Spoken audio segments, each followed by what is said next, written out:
অন্নপূর্ণা ভান্ডারের টাকা এখনো যদি আপনি না পেয়ে থাকেন, তাহলে এই ভিডিওটা আপনার জন্য।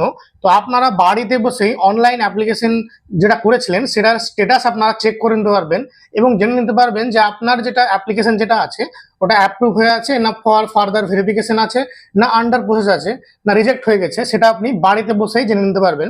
সেটা আপনি কিভাবে করবেন? এই যে ওয়েবসাইটটা আছে socialregistry.wb.gov.in, ওয়েবসাইটে চলে আসবেন। তারপরে যে সিটিজেন অপশন যেটা বন্ধ হয়ে গেছিল সেটা এখন চালু হয়ে গেছে। তো এখানে আপনারা ক্লিক করবেন।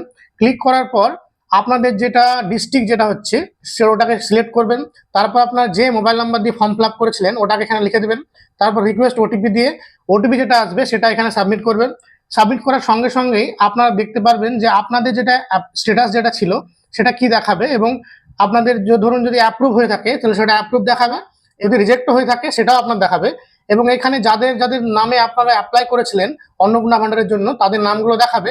এবং আপনারা আরো একটা জিনিস করতে পারবেন, আপনাদের যদি মনে হয় যে আপনারা টাকা পাচ্ছেন না কিন্তু যারা অযোগ্য তারাও যাতে না টাকা পায়, সেই জন্য আপনারা এখানে অবজেকশন এগেনস্ট সামন, মানে যে ধরুন ইলিজিবল না, যে টাকাটা পাবে না তা সত্ত্বেও সে টাকাটা পেয়েছে, এই যে রিজনগুলো দেখছেন এই রিজনগুলো যদি ধরেন তারা মানে আন্ডারে পড়ে তাহলে কিন্তু আপনারা এখান থেকে তাদের নামে অবজেকশন করতে পারবেন।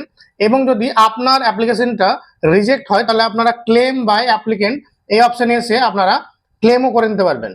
দেখুন এখানে ক্লেম বাই অ্যাপ্লিকেন্ট যে অপশন যেটা আছে এখানে আসার পর আপনার যেটা অন্নপূর্ণা ভান্ডারের জন্য যে অ্যাপ্লাই করেছে তার এখানে রেড টিক মার্ক দেখাবে। তো আপনার যদি ধরুন অ্যাপ্লিকেন্ট ডিটেলস যেগুলো আছে সেটা যদি ইনকারেক্ট থাকে সেটা এখানে টিক মার্ক করতে পারবেন। আর আপনার যদি ধরুন আপনার মনে হচ্ছে যে আপনি এলিজেবল কিন্তু আপনাকে ভুল করে আপনাকে হয়তো রিজেক্ট করে দিয়েছে, তাহলে আপনি সেকেন্ড যেটা আছে ওটাকে ক্লিক করবেন। তারপর আপনি রিমার্কসে যেটা লিখবেন। তারপর আপনি ডকুমেন্টস যেগুলো আছে আপনার ওগুলো আপনি সাবমিট করবেন। তারপর আপনি ক্লেম করতে পারবেন যে আপনি টাকাটা পাবেন সেই জন্য। তারপর আপনার যদি এটা অ্যাকসেপ্ট হয় তাহলে কিন্তু আপনারা আবার টাকা পেয়ে যাবেন।